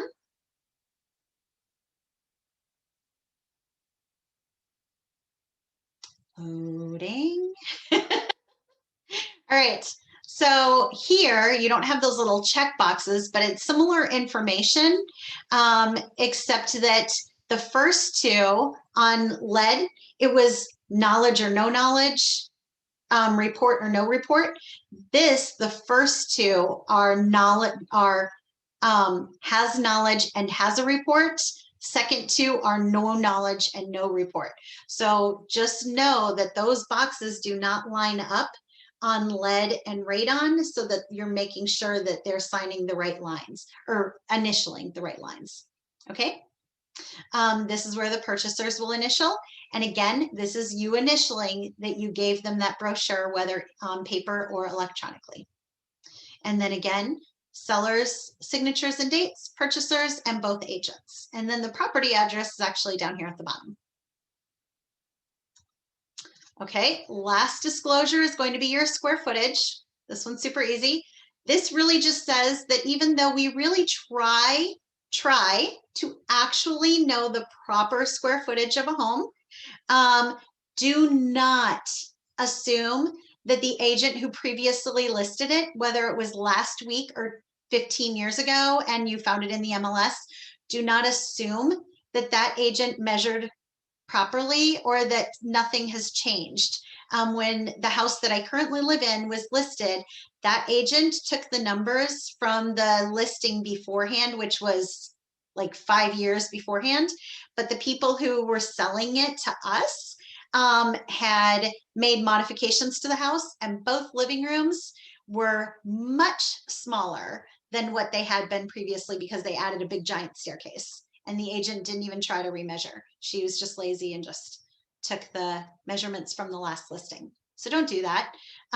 It's super easy to measure a room. I have a little digital device I got on Amazon for like $25 that makes it super easy to measure rooms. So here's your property address. And again, so this is just saying that, again, even though we try, and the overall square footage of the house is easy to get from the tax records, or a builder will have that as well. And it's just saying that nobody's liable. If somebody's wrong, mistakes can be made. No one's liable for the square footage being 100% accurate. Don't knock yourself out or sweat about it. Just try. So these are your seller's signatures, buyer signatures. Again, if there's 6 people selling the property, you got to squish everybody in there. You're gonna have to make some new lines. All right, questions so far?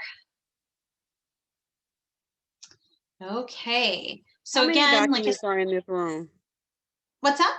How many documents do you have in your room? 12, 15.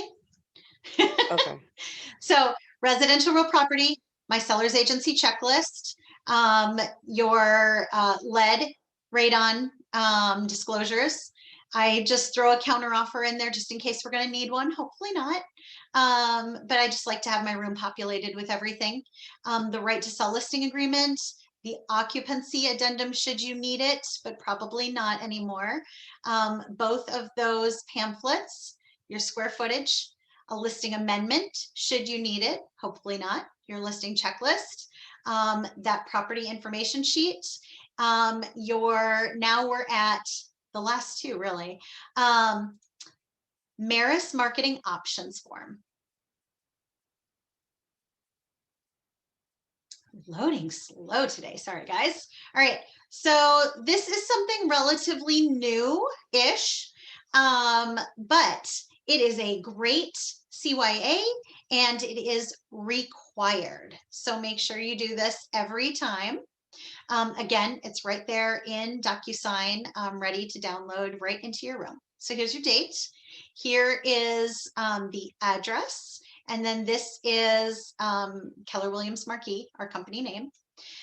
So if the house is going to go active, you're just going to check active. Super easy. If it's going to be coming soon, maybe they're signing, let's see, today is Tuesday. So they're signing today. You're getting everything together, but your photographer can't be there until Friday to take pictures. Maybe you've discussed it with your sellers and they don't want it to go active over the weekend for whatever reason. They are painting one more room, or they're getting a new shower head or something, whatever it is. And they say, you know what, we don't want it to go active this weekend. Let's make it active next Tuesday. Let's give it a week. So you can check coming soon. And then when you do make it active, they're going to re-sign another one of these forms, making it active on that date. Withholding. So if you're holding it, maybe there's some major renovations that they're not done with yet, but they want it listed with you longer than coming soon is 21 days. So when you make it coming soon in the MLS, whether you want to or not, it is going to be active 21 days from now. So just know you have a deadline there. This is, like it says, limited. And it's just to utilize any last minute improvements. Again, if you need to take photos and you need a few days, but you want to get it in the system. Pam she's got her hand raised. Hello, I just wanted to remind or let anyone know that when you set those out for those dates, however many times, the MLS doesn't send you a reminder. Nope. It just goes active. So that's why I said, whether you like it or not, yeah, it's going to go active. I know. I always get tripped up by that. So I just thought it was yeah. Yep. That's going to happen. So just know. Thanks, Pam. So withhold. So if maybe somebody had COVID in the house and so they're sick, and then after they're sick, they need to be quarantined. You can do withholding for that. I mean, if it runs through the house and everybody's getting sick at different times, hopefully that does not happen. But this is an option to do withholding. So it has a limited exposure on withholding. What that means, actually very beneficial to our office because we have such a large office, is that while it's not out there to every agent to see that you have a listing, all of the agents in our office, when you go to Maris, you can actually see, I'll show you. So you go to your dashboard.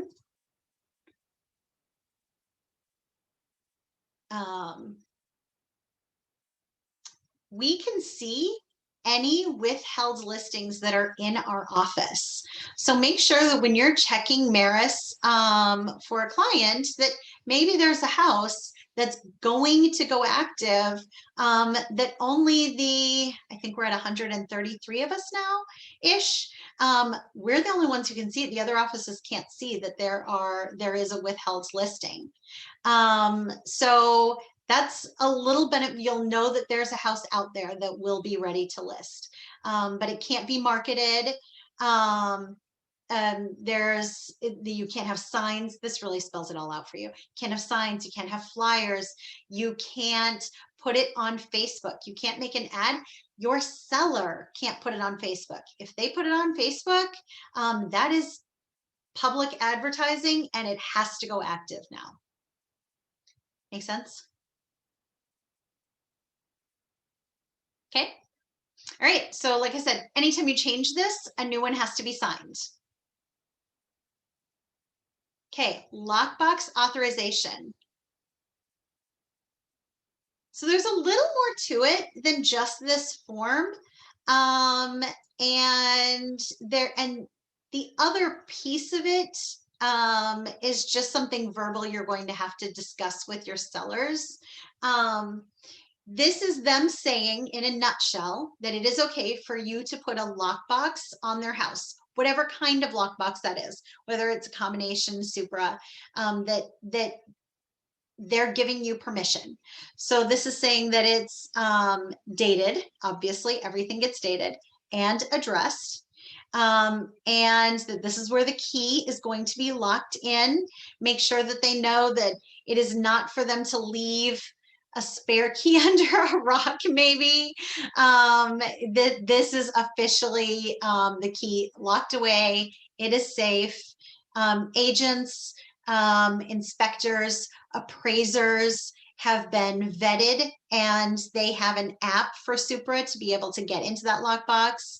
That if it's a combination box, they will only get that combination from you when they make an appointment, and they're not supposed to share that with anybody else who has not made an appointment.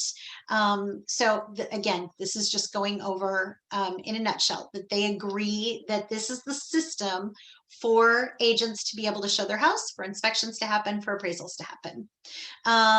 When a tenant occupies the property, the tenant is also going to have to sign this too, that they are going to allow people to come in. They might not leave the house,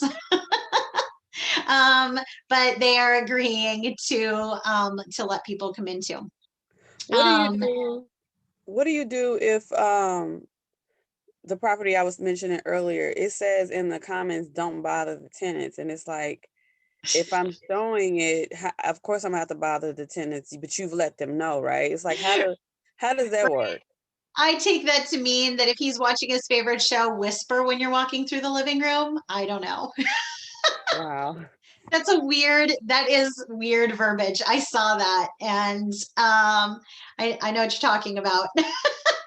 I just looked at that one yesterday. I didn't go in, but I mean, I saw that listing yesterday, and yeah, I thought that was weird too.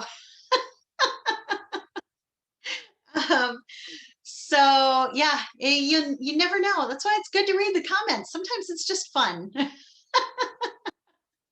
In addition to being informative. So again, it's going to be dated, even though it's dated at the top, because this is where signatures go. So then this is your seller's signature and your signature. And so here's one thing. Oh, and then this second page is where the tenant signs too. So Barry and Pam and I talk about our go bag or our totes with all of our paperwork in case you need wet signatures instead of electronic signatures. I have only a handful of page 2 printed because I don't sell a lot of rental properties and I don't list a lot of rental properties. And so I don't need as many of page 2 as I need of page 1.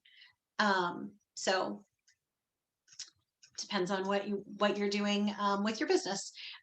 So the caveat to this, when I'm having my seller sign this, I always want either the backside of this or an additional piece of paper to talk about how that lockbox is going to be handled.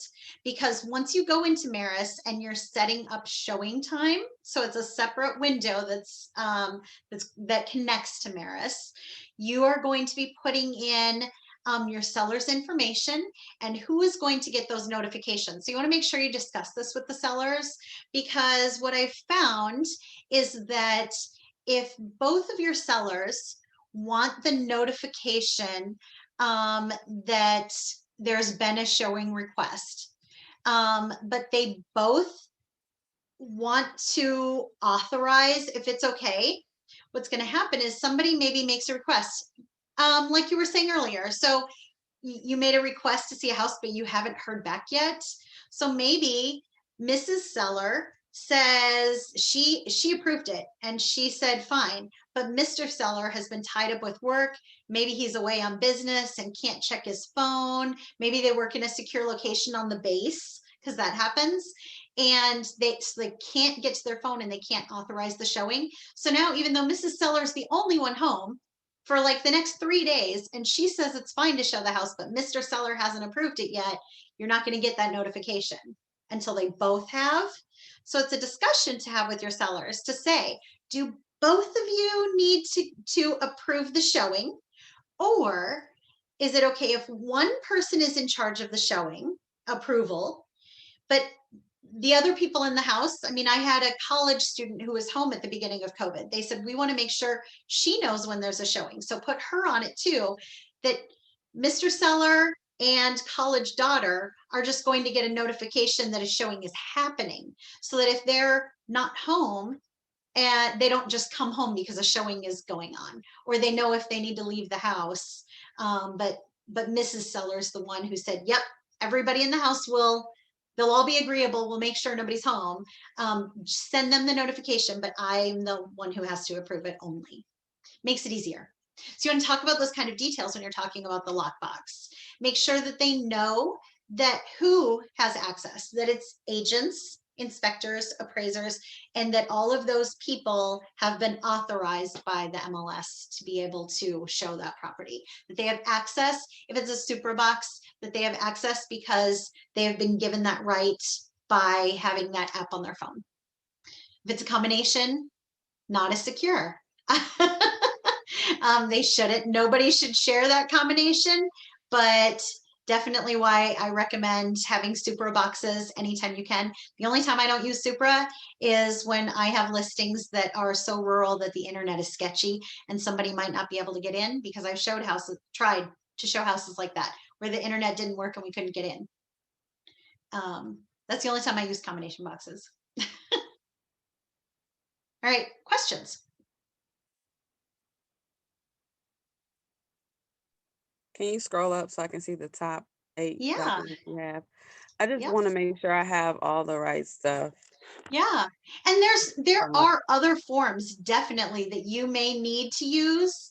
These are the forms that you will generally use most, or at least some of the time. There are some other forms, like short sale forms, like contingency forms, that you may never need, or may use once in your career.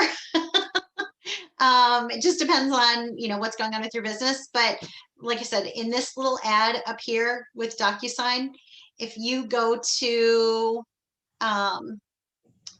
so like I said, I'm with GGAR.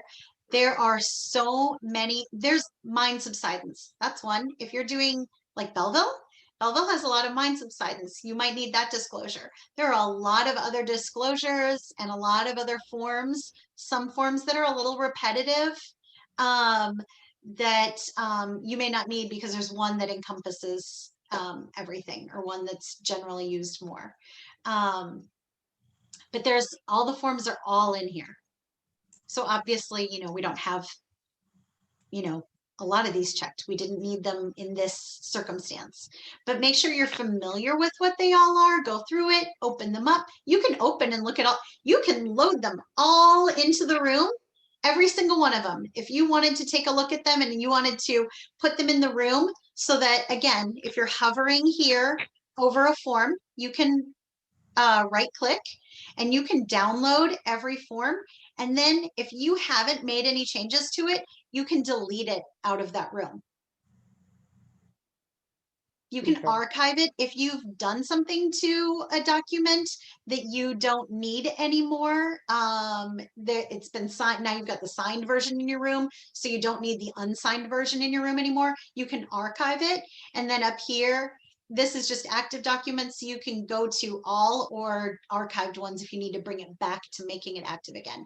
You can't break this, I promise. You can play with this and move things all around and do lots of different things, but there's no way that I think you could possibly ever break it or do something that's irretrievable. You can always go back. Okay. So don't be afraid to play around in here. Okay. You can also list these different ways. So up here, like I said, play around with this, see what it can do, because you might like a different format better. This is showing them all in these boxes here. You can do it in a list if you like lists better. Oh. Yeah. Cool. So just play around in here. There's so many other things that you can do. You can make folders. You can make task lists. So much you can do. That command class that Rick teaches, that's like most of a Saturday, it's like 9 to 3 or 9 to 4. If you haven't done that class with Rick, when the next one comes up, do that, because he goes through all of this. It's Any a long class, but I'm going to tell you what, you learn just about everything there is to learn about command. Oh, absolutely. That's how I was able to find everything last night. The workbook he provided, because I was like, how do I make a room again? Right. Well, and I'm always going to refer you guys always back to the videos that we make too, because I believe that class is also recorded, is it not, Sheila? Yep. Yep. So we record them all so that when you guys have questions, I mean, my gosh, that's actually how I learned how to make my business card in Command, was because I watched Kate's video. I knew, like in my head, I was like, oh, I need to call Kate because I got to find out where that link is to make my business card. And then I was like, no, I don't need to call Kate. There's a video. Watch the video first. And then if you can't find it, then, give whomever a call and just say, hey, I watched the video and it just wasn't, like I saw this thing, and just make sure I'm on the right track, or am I way off base, or my question wasn't on there. I hope not, because I really feel like we try to think of everything that you guys could possibly ask. And I think you can also import forms into here too, can't you, Sheila? Yes, absolutely. Yep. So you can add from your computer if you've got forms in there. If there's something in Dropbox or Google Drive, we used to have some of these forms were in Google Drive before Command imported. Some of them were in our Drive first, and so you can actually import all kinds of stuff. Any other questions? Okay. Well, you guys are great today. Thanks for being on screen and participating. Remember, if you need us, we're here for you.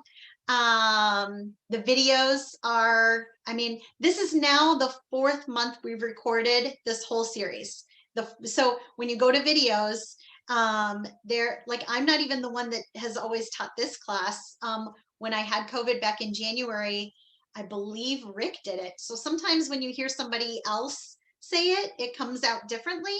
So you might even watch the video twice by 2 different people and get some different information if you need a refresher. And it's great because you can pause too. And when you're watching the video, you can pause and then go along with it. So those, I hope they're super helpful. That's why we record them for you guys. All right. Well, you guys have an awesome day. You are off the hook 50 minutes early today. So enjoy it.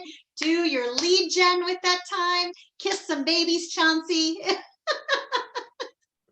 Thank you. All right. And we will see you guys again on Monday night. Thank you. All right. Bye.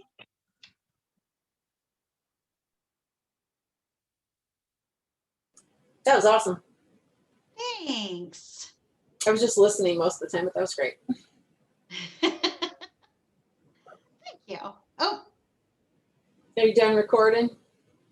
I don't know. Nope, it's still recording in the corner.